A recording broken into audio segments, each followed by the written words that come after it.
Oke, kita beralih ke soal nomor 16.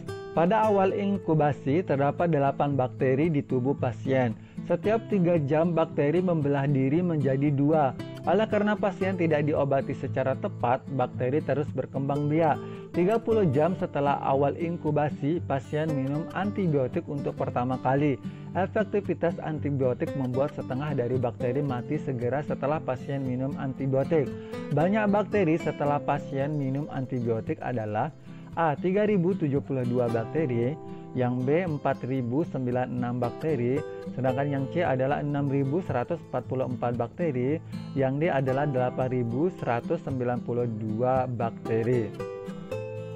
Jawabannya adalah yang B, yaitu 4096 bakteri. Di mana ini kita mulai ya untuk menentukan berapa kali sih bakteri berkembang biak selama 30 jam, karena di sini setiap 3 jam itu bakteri berkembang biak menjadi 2. Nah, di sini di sini 30 jam setelah awal inkubasi, berarti 30-nya ini kita bagi dia dengan 3. Bahwa 30 dibagi dengan 3 ini maka hasilnya adalah 10. Nah, berarti setiap 3 jam dalam 30 menit ini si bakteri ini berkembang biak sebanyak 10 kali ya. Karena kita sudah menentukan dia berkembang biak 10 kali dalam 30 jam ini, dan setiap 3 jam sekali itu satu bakteri itu berkembang biak menjadi 2 ya. Nah, maka di sini diperolehlah 2, kita pangkatkan dia dengan 10, maka di sini hasilnya adalah 1024. Nah, kalau sudah kita menemukannya di sini, maka kita langsung aja memakai atau menghitungnya seperti ini, bahwa 8-nya kita kalikan dia dengan 1024. Maka di sini hasilnya adalah 8192. Nah, ya, jadi namun karena si pasien tersebut meminum antibiotik dan setengah dari bakteri yang awalnya itu 8192 itu setengahnya mati, otomatis 8192-nya ini kita bagi dia dengan 2, maka diperolehlah hasil sisa bakteri yang masih hidup adalah 4092 bakteri yang tersisa setelah si pasien meminum antibiotik ya. Oke, kita beralih ke nomor 17. Berat Joko 400N dan Budi 500N. Mereka bermain jungkat-jungkit dengan papan panjangnya 4 meter dan ditumpu di tengah-tengahnya. Joko duduk di salah satu ujung papan. Agar seimbang, Budi harus duduk pada jarak. Nah, jadi yang A 1,6 meter dari titik tumpu, sedangkan yang B adalah 1,6 meter dari ujung papan, yang C 0,8 meter dari titik tumpu, sedangkan yang D adalah 0,8 dari ujung papan. Jadi jawaban yang tepat untuk nomor 17 ini adalah yang A, yaitu 1,6 meter dari titik tumpu. Nah, dimana kalau fisikanya tentu kita memberikan diketahuinya dulu ya, supaya kita nanti gampang menghitungnya ya. Untuk diketahuinya adalah WB-nya ini adalah 400, ini gaya berat beban, kemudian IB-nya sama dengan 2 lengan beban. Kenapa 2 di sini? Karena ini kan ukurannya 4 meter. Jadi untuk beban, untuk lengan beban sama gaya kuasnya kan istilahnya diseimbangkan 2 dan 2. Maka di sini Fx-nya ada 500N untuk gaya kuasa, ya, sedangkan yang IK-nya adalah, nah ini 2-nya memang udah kita tentukan, udah ada 2 untuk lengan kuasanya. Tapi kan si Budi ini belum tahu kira-kira posisi duduknya di mana. Maka inilah yang perlu kita tanyakan, kira-kira dia cocoknya duduk di meter keberapa. Nah, maka IK-nya ini bisa saja kita anggap belum diketahui walaupun sudah ya. Oke, langsung saja kita memasukkan ke dalam rumusnya. Berarti di sini WB dikalikan dengan IB sama dengan Fx dikalikan dengan FK dikalikan dengan IK. Maka di sini 400 kita kalikan dia dengan 2 sama dengan 500 kita kalikan dengan IK. Nah, di sini IK-nya adalah 800-nya kita bagi dengan 500, maka di sini hasilnya adalah 1,6. Nah, 1,6 meter. Jadi posisi yang duduk yang bagus untuk Budi supaya dia seimbang adalah 1,6.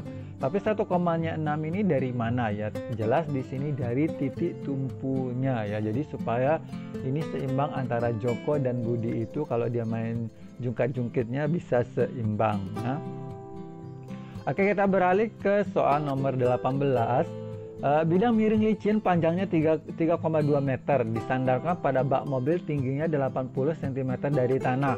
Papan itu digunakan untuk memindahkan beban yang seberat 900 N ke bak mobil. Untuk itu diperlukan gaya dorong paling sedikit A 225 N, kemudian yang B 250 N, sedangkan yang C adalah 300 N, sedangkan yang D adalah 450 N. Jadi ini jawabannya adalah yang A, yaitu 225 N.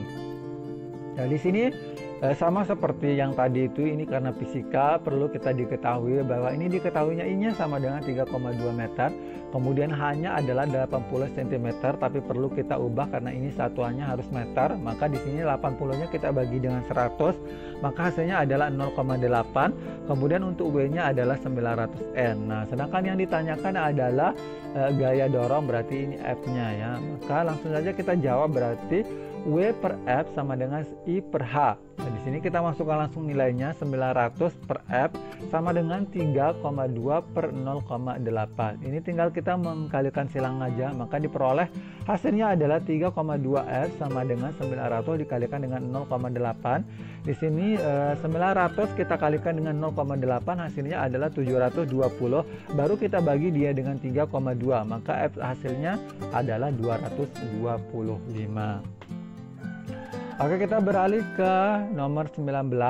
Arus yang mengalir pada sebuah penghantar listrik yang memiliki hambatan 2,5 ohm adalah 2 ampere. Jika energi listrik yang dipakai 600 joule, maka waktu yang diperlukan adalah A 1 menit, yang B 6 menit, yang C adalah 60 menit, yang D adalah 120 menit. Jadi jawabannya yang tepat adalah C ya. 19 ini jawabannya yang C.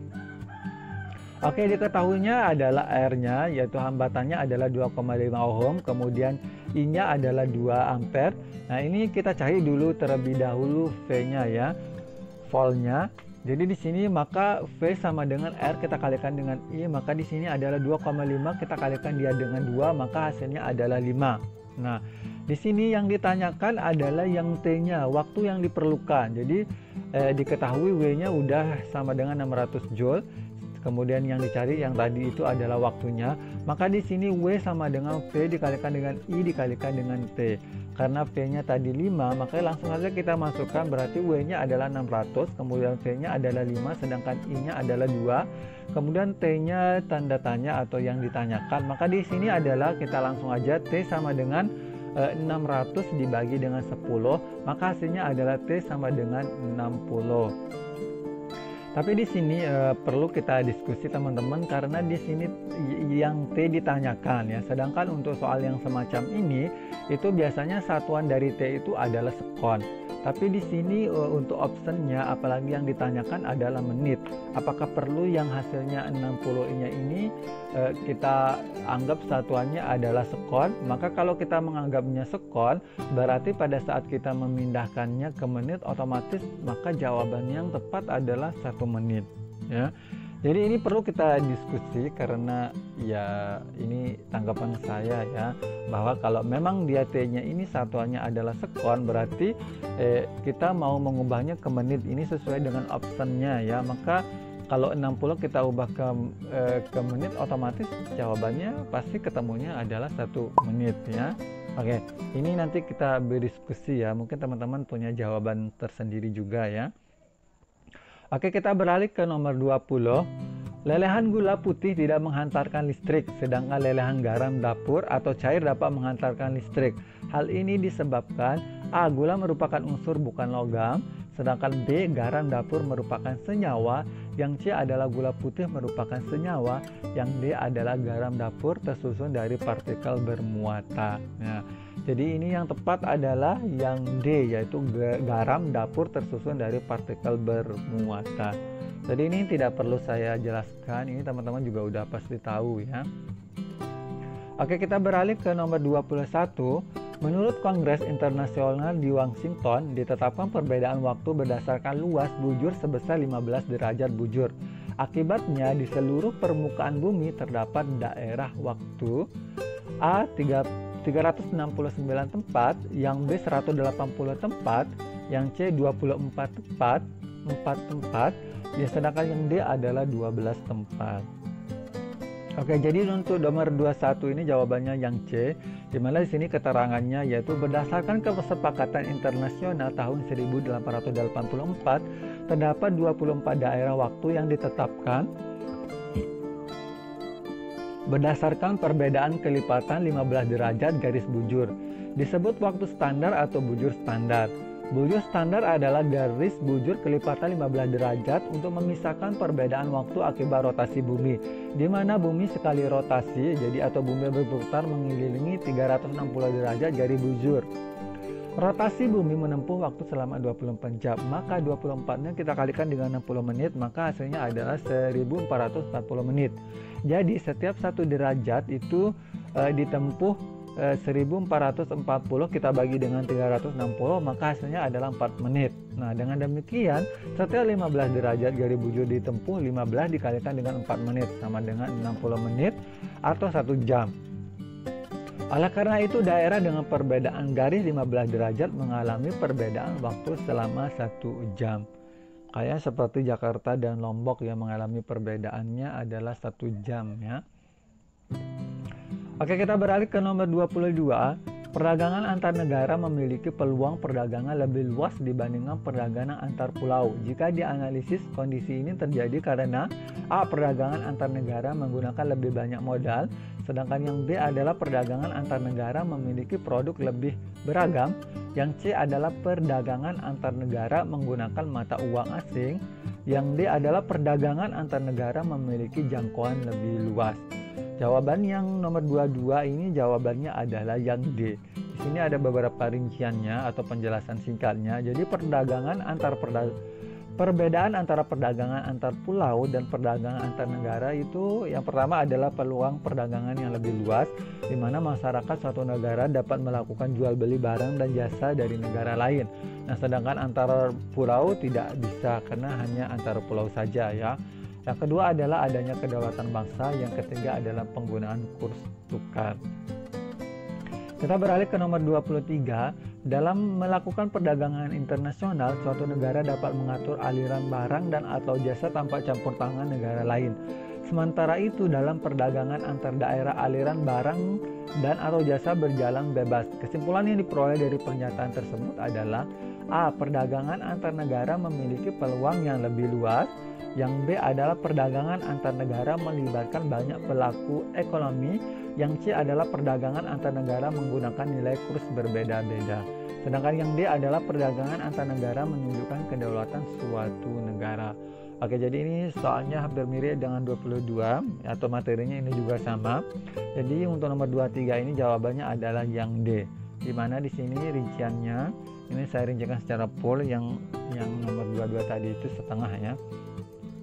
Oke, jadi yang pertama adalah perbedaan antara perdagangan antar pulau dan perdagangan antar negara antar lain itu. Ini udah yang nomor 1 udah dijelaskan, sedangkan nomor 2 ini adanya kedaulatan bangsa. Jadi tiap-tiap negara dapat mengatur aliran barang dan atau jasa tenaga kerja dan keuangan sendiri tanpa ada campur tangan negara lain. Sedangkan antar pulau perdagangan berjalan lancar atau bebas tanpa regulasi dari pemerintah. Nah, untuk penggunaan kurs tukarnya ini tiap-tiap negara menggunakan nilai kurs yang berbeda-beda. Sedangkan antar pulau menggunakan satu kurs saja. Ya, jadi ini terkait dia dengan uang ya. Oke, untuk nomor 24, sistem tanam paksa diberlakukan di Indonesia ketika masa pemerintah Gubernur Jenderal Pandembos. Faktor yang melatar belakangi pemberlakuan kebijakan tanam paksa di Indonesia adalah A. Kesalahan pemerintah kolonial Belanda akibat serangan Inggris. Sedangkan yang B adalah kemenangan kaum liberal dalam parlemen di negara Belanda. Sedangkan yang C adalah kesulitan ekonomi dan kekosongan kas negara Belanda. Yang D adalah kemenangan Napoleon Bonaparte atas negeri Belanda. Oke, jadi nomor 24 jawabannya adalah yang C. Di sini ada jelasan rinciannya. Jadi pada tahun 1830, pemerintah Belanda mengalami kesulitan ekonomi karena kekosongan kas negara. Kondisi ini disebabkan besarnya biaya yang harus dikeluarkan Belanda dalam menghadapi Perang Diponegoro, yaitu tahun 1825 sampai dengan 1830, dan Perang Belgia 1830 sampai dengan 1831. Nah, karena kondisi semacam ini, tentu kolonial Belanda ingin memulihkan ekonominya dengan cara memaksa Indonesia, yaitu melaksanakan tanam paksa, ya. Oke, kita beralih ke nomor 25. Dalam penerapannya, Bhinneka Tunggal Ika harus dijiwai oleh konsep nasionalitas, yaitu A. Konsep ketuhanan, mengakui adanya Tuhan, sedangkan yang B adalah konsep kemanusiaan, menjunjung tinggi harkat, martabat, dan hak serta tanggung jawab manusia. Yang C adalah konsep kesatuan atas nama Indonesia. Yang D adalah konsep demokrasi dan musyawarah mufakat. Jadi jawaban yang nomor 25 ini adalah yang C. Oke, jadi untuk yang nomor 25 ini saya rasa teman-teman juga udah paham tentang ini Bhinneka Tunggal Ika. Ini identik dengan persatuan atas nama Indonesia, ya, Persatuan Indonesia.